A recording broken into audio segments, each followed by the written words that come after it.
नरसिंहपुर पहुंचे CM doctor Mohan Yadav. सुरक्षा व्यवस्था में हुई चूक, मंच से गिरते बचे सीएम मोहन यादव।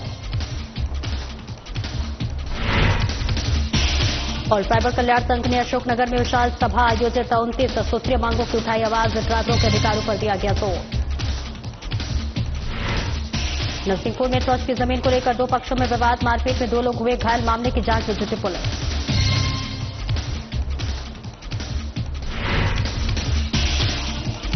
राजा हत्याकांड मामले में 5वां आरोपी लाया गया इंदौर। शिलांग पुलिस की मदद से आरोपियों की गिरफ्तारी, 7 दिन की ट्रांजिट रिमांड पर मेघालय पुलिस को सौंपा। मोहन बड़ोदिया में आत्महत्या करने हाईटेंशन टावर पर चढ़ा युवक, 12 घंटे रेस्क्यू ऑपरेशन के बाद नीचे उतरा युवक को मेडिकल चेकअप के लिए भेजा अस्पताल।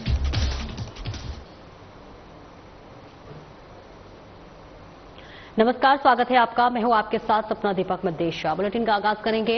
मुख्यमंत्री डॉक्टर मोहन यादव का नरसिंहपुर आगमन हुआ है, जहां पर उन्होंने कई योजनाओं का शुभारंभ और भूमि पूजन किया। इस दौरान एक दिव्यांग बिटिया को सम्मानित करते हुए मंच पर उनका बैलेंस बिगड़ गया और वे अचानक लुढ़क गए। ये घटना सुरक्षा व्यवस्था की चूक को दर्शाती है, जिससे प्रशासन और जन प्रतिनिधियों पर सवाल उठ रहे हैं। मुख्यमंत्री के गिरने के कारण कार्यक्रम में थोड़ी देर के लिए अफरा तफरी का माहौल बन गया। हालांकि तुरंत ही उन्हें मदद दी गई और वे सुरक्षित है। इस घटना के बाद से प्रशासनिक स्तर पर मामले की जांच शुरू कर दी गई है और सुरक्षा के मुद्दे पर उच्च अधिकारियों से स्पष्टीकरण मांगा गया। फिलहाल मुख्यमंत्री का स्वास्थ्य ठीक है और वे बाकी कार्यक्रमों में हिस्सा ले रहे हैं।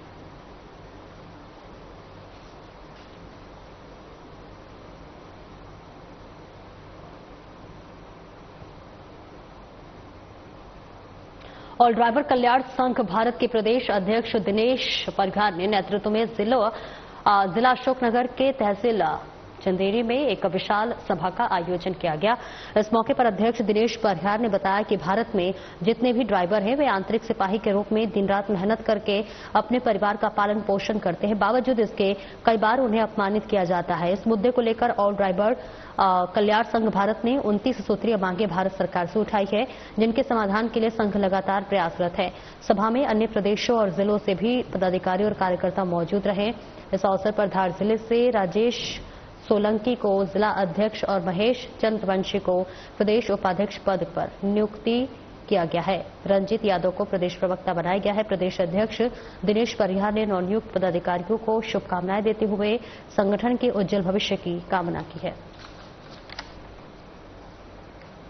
वहाँ पे जैसे हमारा अशोकनगर जिला है मध्य प्रदेश का और तहसील है चंदेरी में जन जागरूकता अभियान जो सभा रखी गई थी, वहाँ पे महासम्मेलन था ड्राइवर समाज का। दूर दूर से चल के कश्मीर से कन्याकुमारी तक के पदाधिकारी मौजूद थे वहाँ पे। तो जैसे हमारी आम सभा भी हुई और रैली भी हुई वहाँ पे। हमने वहाँ पे डिस्ट्रिक्ट प्रेसिडेंट बनाया, सुखमान जी यादव जी को वहाँ पे नियुक्त किया है अशोकनगर जिले से, और मध्य प्रदेश से प्रदेश उपाध्यक्ष बनाया है हमने महेश चंद्रवंशी जो धार के रहने वाले हैं, और धार जिले में भी जिला अध्यक्ष बनाया है अपना राजेश सोलंकी। और हमारे मध्य प्रदेश के सभी हमारे डिस्ट्रिक्ट प्रेसिडेंट मौजूद थे वहाँ पे।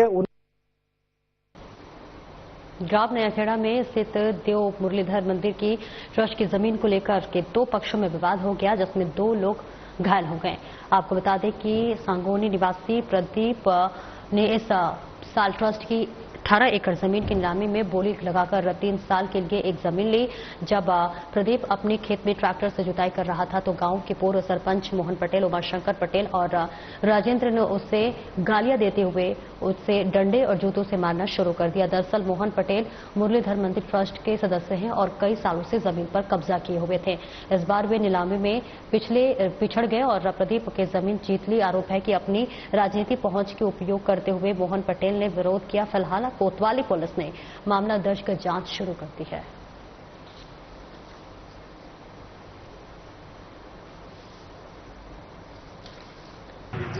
मौके पे मैंने मंदिर की जमीन ली थी 7 लाख रुपए में, तो मैं उसको जोतने के लिए आज गया। जमीन आपने किन से ली थी? मुरलीधर मंदिर से नीलामी में ली थी। अच्छा जी। तो फिर आज आप जोतने गए? जी। हाँ, फिर क्या हुआ?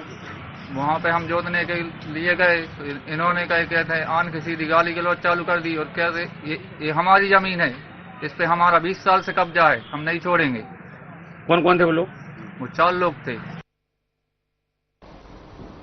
और ग्राम भवरासा में डीजे बंद करने को लेकर नाराज युवक ने अपनी जान जोखिम में डाल दी। दरअसल रविवार रात शादी समारोह में डीजे बजा रहा था, तभी युवक प्रकाश ने डीजे बंद करने की बात पर गुस्से में आकर हाई टेंशन विद्युत टावर पर चढ़ गया।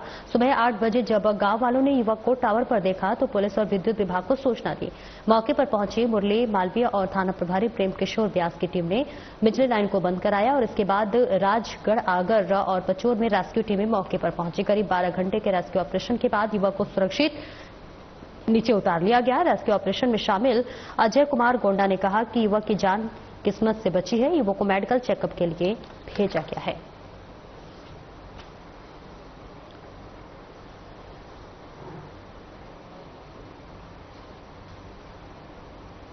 लगभग 70 साल पुराना बालक हायर सेकेंडरी स्कूल, जहां पर शिक्षा का जो है उजियाला फैलाने के लिए साथ साथ प्राचार्य के बानी के अथक प्रयासों से स्कूल के आधे हिस्से पर नवनिर्माण करवाया गया था और अब भी विकास की राह देख रहा है। बीती रात स्कूल के उस आधे हिस्से का एक बड़ा हिस्सा भरभराकर गिर गया। ये घटना खासतौर पर दिन में नहीं हुई, वरना स्कूल में कोई बड़ी अनहोनी हो सकती थी। इस पुराने स्कूल की देखरेख के लिए प्राचार्य के बानी ने कई सालों तक मेहनत और लगन से प्रयास किए, लेकिन स्कूल का आधा हिस्सा अभी भी निर्माण के अभाव में खस्ता हाल है। अब सवाल उठता है कि क्या प्रशासन और संबंधित अधिकारी इस स्कूल के बाकी हिस्सों की सुरक्षा के और नवीनीकरण की ओर ध्यान देंगे ताकि भविष्य में ऐसी कोई भी अप्रत्याशित घटना न घटे। और देखिए इस बीच तस्वीरें आपको दिखा रहे हैं जहां पर लगभग 70 साल पुराना बालक हायर सेकेंडरी स्कूल, जहां पर शिक्षा का उजियाला फैलाने के साथ साथ प्राचार्य के बानी के अथक प्रयासों से स्कूल के आधे हिस्से का नवनिर्माण करवाया गया था और अब भी वो विकास की ही राह देख रहा है। दरअसल आपको बता दें कि बीती रात जो है स्कूल के आधे हिस्से का एक बड़ा हिस्सा जो है वो भरभरा कर गिर गया और ये घटना खासतौर पर दिन में नहीं हुई, वरना स्कूल में कोई बड़ी अनहोनी हो सकती थी। और इस बीच पुराने स्कूल की देखरेख के लिए प्राचार्य के बानी ने कई सालों तक मेहनत और लगन के प्रयास किए, लेकिन स्कूल का जो आधा हिस्सा है वो अभी भी निर्माण के लिए राह देख रहा है, खस्ता हाल है। और सवाल देखिए कई तरह के उठ रहे हैं, जहां पर ये कि क्या प्रशासन और संबंधित अधिकारी इस स्कूल के बाकी हिस्सों की सुरक्षा और नवीनीकरण की ओर ध्यान देंगे ताकि भविष्य में ऐसी कोई भी अप्रत्याशित घटना न घटे। देखिए और ये पहली कोई घटना नहीं है, इससे पहले भी कई बार ऐसी घटनाएं देखी जा चुकी है जहां पर जर्जर और खस्ता हाल बिल्डिंग की वजह से बच्चों की जान पर आ जाती है। और इस बीच ये तस्वीरें आपको दिखा रहे हैं जहां बालक हायर सेकेंडरी स्कूल का आधा हिस्सा जो है वो गिर गया। गनीमत रही कि जो ये हिस्सा गिरा वो रात में गिरी, और अगर दिन में गिरते तो शायद स्कूल में पढ़ रहे बच्चों को जो है जनहानि भी हो सकती थी। फिलहाल कई तरह के सवाल उठ रहे हैं कि क्या जो है इतनी बड़ी घटना होने के बाद भी प्रशासन की नींद खुलेगी या नहीं, कई तरह के सवाल भी उठते हैं। और इसी के साथ साथ स्कूल के बाकी हिस्से की सुरक्षा और नवीनीकरण की ओर ध्यान दिया जाएगा या नहीं, ताकि भविष्य में ऐसी कोई भी अप्रत्याशित घटना न हो जिससे किसी भी जान माल के नुकसान न हो।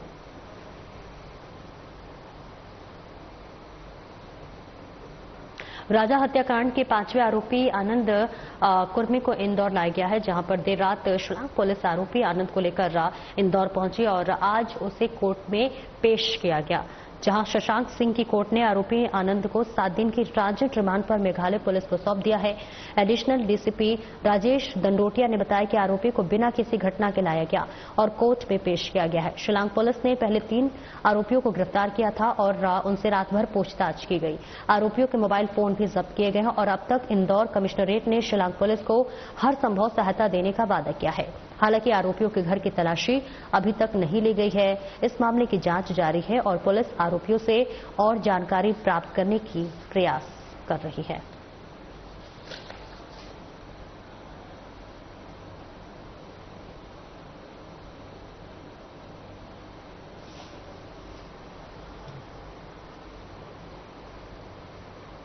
और आगे बढ़ेंगे जहां पर राज कुशवाहा और उसके अन्य साथियों के खिलाफ ट्रांसपोर्ट कारोबारी राजा रघुवंशी की हत्या में आरोप लगाए गए हैं। जी हां, पुलिस ने आरोपियों के दरअसल घरों पर तफ्तीश की है, लेकिन जब मीडिया उनके परिवार से बात करने पहुंची तो राज के परिजन ने आरोपों को सिरे से नकार दिया।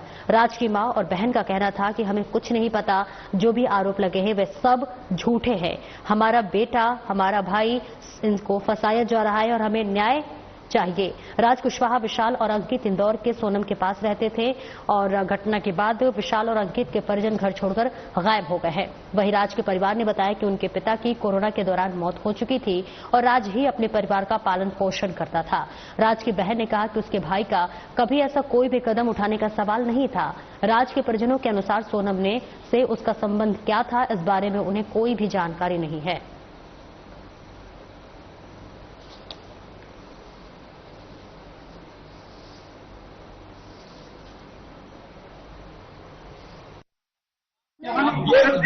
सोनी क्या चाहते हैं आप? मैं चाहती हूँ कि मेरे भाइयों को निर्दोष छोड़ दे। विक्की भैया और राज भैया, मैं उनको जानती हूँ और जो 2 लोगों को नहीं जानती, उन लोगों के बारे में मुझे कुछ पता नहीं है। क्या पता भगवान, वो लोग भी ऐसा नहीं कर सकते। उनको देखा है मैंने, वो छोटे छोटे, उनको फोन में देखा है, बाकी उन दोनों को मैं नहीं जानती। राज शिलोंग गया था? नहीं भैया, कहीं बाहर नहीं गए। मैंने आगे अंकल को बताया, वो कहीं नहीं गए।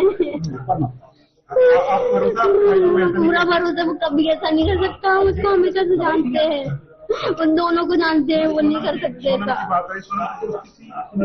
दोस्ती क्या बोल सकते? अंकल वहाँ पे काम करता था, उसको दोस्ती थोड़ी ना बोलते। एक नौकर और मालिक का रिश्ता था। जैसे वो मैम थी, दीदी बोलता था उनको, वो बोलता था दीदी, और वो भैया, ऐसे बात होती थी उनकी।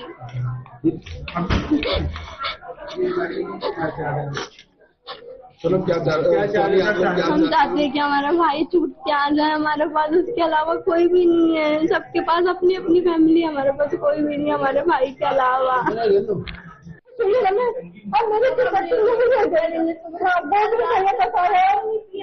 आज को पुलिस ले गई, तो जब से हमें पानी गए, पानी कुछ मोबाइल में देखा, वो भी भैया बोला कि घबराना मत, रात कभी ऐसा काम नहीं कर सकता। मैं आपके साथ उनकी दुकान का है, हम दुकान जाते थे, हमें क्या मालूम, हमें नहीं मालूम, हमें तो पढ़े लिखे नहीं था मालूम। शादी में नहीं गए, शादी में चले जाता। हम तो महीने 15 दिन रह जाता, तो किराया कौन भरता? बोलता मम्मी मैं नहीं जाऊंगी, शादी में चले जाऊंगे, तो यहाँ का किराया कौन भरेगा? मैं काम करूंगा, फिर इनके एडमिशन का टाइम आ गया तो कौन पैसा भरे? कहाँ से पैसा आएगा? सोनू की शादी में भी नहीं गया? शादी में 11 मई को मेरे पति शांत हुए थे। हमारे पति शांत हुए 11 मई को, हम कुछ नहीं करते, कभी भी घर से बाहर नहीं। पूर्व मुख्यमंत्री और राज्यसभा सांसद दिग्विजय सिंह इंदौर के अल्प प्रवास पर आए और रेजिडेंसी कोठी पर पत्रकारों से विभिन्न विषयों पर चर्चा की। बता दें कि राहुल गांधी द्वारा महाराष्ट्र चुनाव में लगाए गए आरोपों पर दिग्विजय सिंह ने कहा कि यह आरोप नहीं बल्कि तथ्य है। चुनाव आयोग को इन सवालों का जवाब देना चाहिए। आरोप नहीं है, तथ्य है।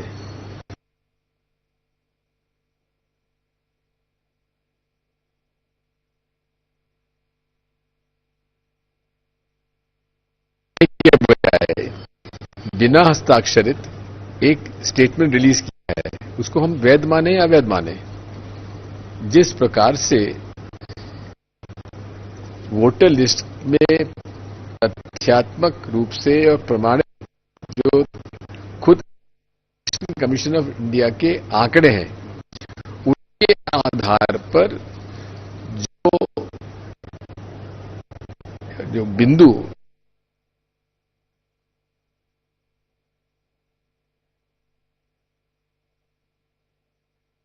चाहिए, ये कोई हवा में बात नहीं कर रहे हैं राहुल गांधी जी।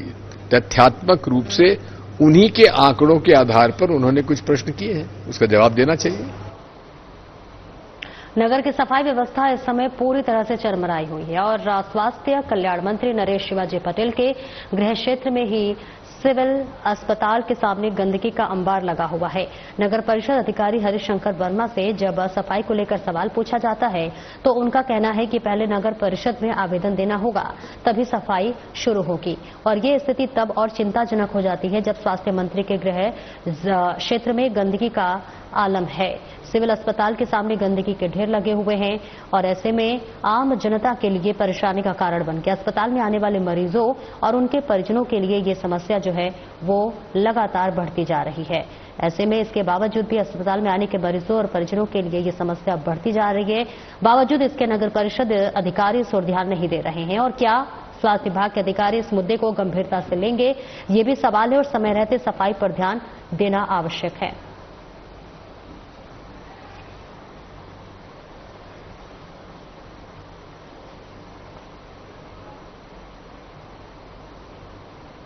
मध्य प्रदेश के बड़वा स्थित नौघाट खेड़ी पर नर्मदा घाट पर गया दशहरे के बाद राम भक्त प्रभात फेरी मंडल और इसी के साथ साथ हनुमान भक्तों ने सफाई अभियान चलाया। नर्मदा घाट पर गंगा दशहरे के दौरान श्रद्धालुओं की भारी भीड़ के बाद वहां निर्माल्य सामग्री, प्लास्टिक डिस्पोजल और पुराने कपड़े का ढेर लग गया था। इस कचरे के साफ करने के लिए रविवार को एक विशेष अभियान चलाया गया। टीम ने 3 घंटे में नर्मदा घाट और आसपास से कचरा एकत्रित किया और उसे जलाकर नष्ट कर दिया। प्रभात फेरी मंडल के राकेश भक्तिया और कैलाश शाह ने बताया कि हर रविवार को टीम सफाई अभियान को चलाती है। हनुमान भक्त नवीन दुबे ने कहा कि हम सुनते हैं कि मां नर्मदा जीवनदायिनी है, लेकिन अफसोस होता है कि जब लोग नर्मदा के जल को प्रदूषित करते हैं। उन्होंने सभी से अपील की है कि वे नर्मदा के जल को गंदा न करें। के अवसर पर जो नर्मदा के तटों पर जो श्रद्धालु आए थे, उन्होंने जो यहाँ पर अवैध करा गंदगी करी, उसको आज नर्मदा सफाई अभियान चलाया गया श्रीराम गिरी द्वारा। और सभी भक्तों से निवेदन है कि नर्मदा के दोनों तटों पर जो भी घाट है वो स्नान करने वाले स्नान करने से पहले 5 मिनट सफाई में सहयोग जरूर करें। जैसा कि हम जानते हैं, पुराणों में कथाओं में भी हम पढ़ चुके हैं, समझ चुके हैं, मानते हैं कि मां नर्मदा जो है वो जीवनदायिनी है, प्राणदायिनी है और सबको तारने वाली है। लेकिन दुख तब होता है जब हम इसी मां नर्मदा को अपने घर से लाए हुए माल, कूड़ा, कचरा, प्लास्टिक और पहने हुए कपड़े जब यहाँ उतार कर जाते हैं, उस मां नर्मदा के आंचल को गंदा करते हैं, मां नर्मदा के आंचल को अपवित्र करते हैं, तो बहुत दुख होता है। मेरा आप सभी धार्मिक मान्यता प्राप्त संगठनों से जुड़े हुए सभी भक्तों से, सभी मां नर्मदा को अपनी मां मानने वाले, जीवनदायिनी वाले सभी से करबद्ध आग्रह है कि यहाँ आए, पूजा करें, स्नान करें, दर्शन करें, लेकिन किसी भी प्रकार का यहाँ पर कूड़ा कचरा अपशिष्ट न डालें। मध्य प्रदेश की आर्थिक राजधानी इंदौर में एक ऐतिहासिक अवसर देखने को मिला जब किन्नर समुदाय के 11 धर्म गुरुओं ने पायल गुरु और रासीमा गुरु के नेतृत्व में संन्यास लिया। आपको बताते चले कि इस अवसर पर किन्नर समुदाय ने धूमधाम से जुलूस निकालकर संन्यास कार्यक्रम का आयोजन किया। किन्नर अखाड़ा गुरु पायल नंदिनी ने बताया कि इस कार्यक्रम से किन्नर समुदाय की एकता और धर्म गुरुओं के प्रति सम्मान का प्रदर्शन हुआ। इंदौर की रीना गुरु ने कहा कि संन्यास लेने के बाद ये किन्नर समाज के सामाजिक कार्यों में भाग लेंगे और सत्यश्री नंदिनी गुरु ने कहा कि वे धर्म और प्रचार में जुटेंगे और राम राज्य स्थापित करने के लिए काम करेंगे। गुरु पायल नंदिनी ने सरकार से किन्नर समुदाय को सरकारी विभागों में आरक्षण देने की अपील की है ताकि वे समाज और देश के लिए अपना योगदान दे सकें।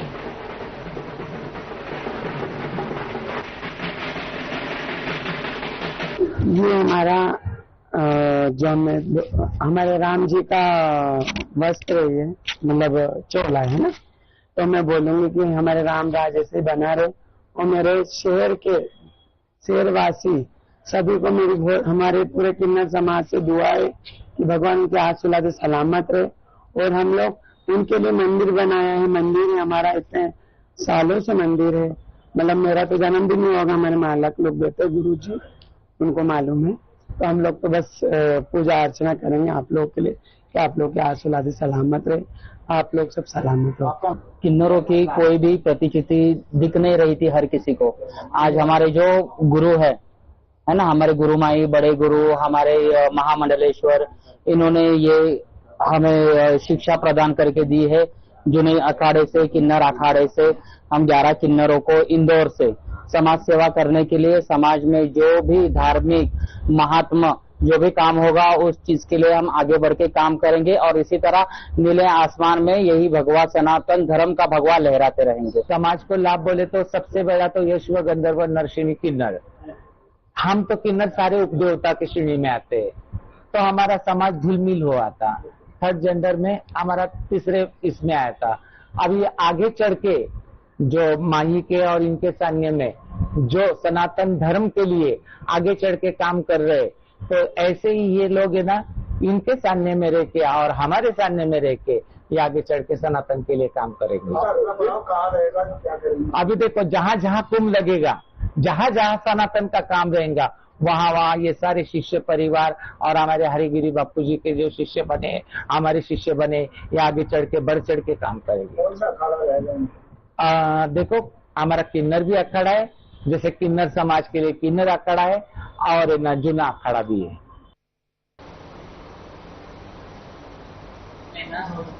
सही से लगाना है।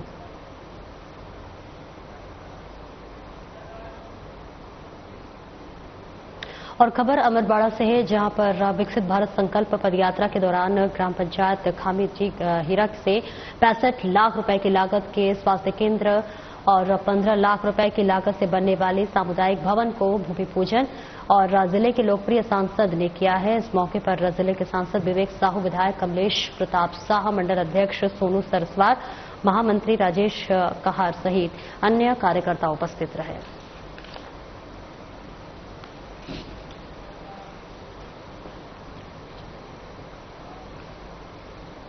दशहरा मैदान पर आयोजित हो रहे नर्मदा मया मेला महोत्सव के अंतर्गत मेले के अंदर राममेला संचालक की ओर से तरह तरह की दुकानें संचालित की जा रही हैं, लेकिन अन्य दुकान संचालन के लिए नर्मदा मया मेला महोत्सव समिति को दुकानदारों के द्वारा 15 से 20 हजार रुपए तक की राशि एक महीने के लिए जमा करना पड़ रहा है। जबकि राज्य मंत्री नरेंद्र शिवाजी पटेल ने मंच के माध्यम से कहा था कि अतिक्रमण में हटे दुकानदारों के लिए रोजगार उपलब्ध कराने के उद्देश्य मेले का संचालन किया जा रहा है, जहां पर दुकानदार दुकान लगाकर अपना रोजगार चला सकते हैं। राज्य मंत्री की तरफ से मंच में दिए गए उद्बोधन के बाद मेला समिति की ओर से 5x5 की दुकान संचालन करने के लिए हजारों रुपए समिति को देकर रसीद कटवानी पड़ रही है। और वहीं नर्मदा मया मेला महोत्सव में संचालित होने वाले तरह तरह के झूलों में विद्युत उपकरण लगाए गए हैं। इन विद्युत उपकरणों में झूलने वालों का भी नुकसान हो सकता है। वहीं मेले से बाहर 2 पहिया और 4 पहिया वाहनों के जमावड़े लगे होने के कारण मेला पहुंचने वालों को भी काफी दिक्कतों का सामना करना पड़ रहा है।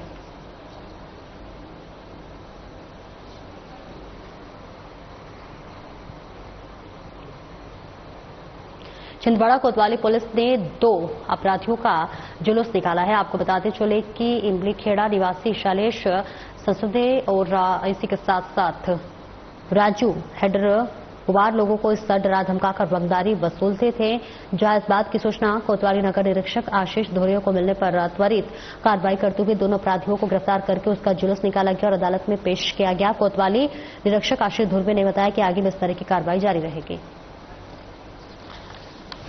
शैलेश सराठे और राजू दहेजवार ये रहने वाले यहीं के हैं। इनके आए दिन शिकायत प्राप्त हो रही थी कि लोगों को डरा धमकाते रहते हैं, विवाद करते रहते हैं, सज्जन लोगों को परेशान करते रहते हैं। और आज ये विवाद करते हुए पाए गए थे इमली खेड़ा पे, तो लोगों ने इनका काफी विरोध किया क्योंकि ये गुंडागर्दी कर रहे थे। उस पर उचित हम लोगों के द्वारा कार्रवाई की गई है और कार्रवाई करने के बाद इसे वैधानिक रूप से इन्हें संबंधित न्यायालय पेश किया जाएगा। थाने भी उनके मामले दर्ज, उसको अभी चेक करते हैं क्या है मामले, क्योंकि उनके डर के कारण कोई बोल नहीं पा रहा था। उनकी शिकायतें प्राप्त हुई थी लेकिन लिखित में ऐसा कोई दे नहीं रहा था। लेकिन आज विवाद करते हुए बुरहानपुर के उद्योगों नगर राह निगम बीटी काउंटर रेस्टोरेंट के अज्ञात कारणों के चलते अचानक आग लग गई, जहां पर जिस क्षेत्र में अफरा तफरी मच गई। इस बीच आपको बता दें कि रात भर आग की लपटें काफी तेज थी और इसका धुआं करीब 5 किलोमीटर दूर से नजर आ रहा था। आग पर काबू पाने के लिए करीब 50 से अधिक फायर फाइटर लगे। यही नहीं, फैक्ट्री मालिक ने भी अपने तौर पर 50 टैंकर लगाए। बुरहानपुर नगर पालिक निगम के अलावा शाहपुर, नेपाल नगर, खंडवा से भी फायर फाइटर मौके पर पहुंचे थे और अभी भी फायर फाइटर और जेसीबी की मदद से मलबा हटाकर आग बुझाई जा रही है। इस वक्त हम बेटी मिल जो कि यहाँ पर जिस तरह देख सकते हैं कि यहाँ पर जो है पूरा कपड़ा जलकर खाक हो गए, मशीनरीज जलकर खाक हो गई। और उसके बाद यहाँ पर जिस तरह से रात भर से जो है आग लगी हुई थी और करीब करीब 50 से अधिक दमकल जो कि अन्य जिलों से भी, खंडवा से भी यहाँ मंगाई गई, शाहपुर तहसील और देवनगर तहसील से भी यहाँ पर पहुंची है और 50 से अधिक दमकलों ने, और यही नहीं इनके जो फैक्ट्री के करीब करीब 40 जो टैंकर थे वो भी यहाँ पर लगे। अब बात करते हैं यहाँ मैनेजर है वेदांत, किस तरह की घटना हुई और इस घटना को लेकर के क्या कहेंगे? यह घटना करीबन शाम को 5:30-6 के बीच की घटना है और अब इस कारण से इसकी जानकारी अभी नहीं है, बाकी कोशिश जारी है। और ये आप देख ही पा रहे हैं फैक्ट्री का पूरा कुर्सी जो है वो लगभग 12 से 15 करोड़ का नुकसान अपना अवलोकन करते हैं, पूरा एग्जैक्ट बाकी कर रहे हैं कितना नुकसान हुआ है। इसमें कोई जान माल की हानि नहीं, जान माल की हानि कुछ भी नहीं हुई है, किसी भी व्यक्ति को कुछ भी नुकसान नहीं हुआ है। इस तरह से बताया जा रहा है कि दो इसमें एक प्रोसेस और एक टाइपिंग चलती है, दोनों जलकर खाक हो गए। दोनों जल के खाक हो गए। फ्रंट का पार्ट भी कल खाली हो गया पूरा, इधर बैक साइड का पार्ट भी पूरा जल के खाक हो गया है पूरा। प्रोसेस साइजिंग इधर भी जल गई है, वार्पिंग साइजिंग वो भी जल गई है। अभी भी जो है कहीं न कहीं धुआं निकलता नजर आ रहा है, तो उसको भी बुझाने का प्रयास जारी है। फिलहाल इस बुलेटिन में इतना ही। नमस्कार।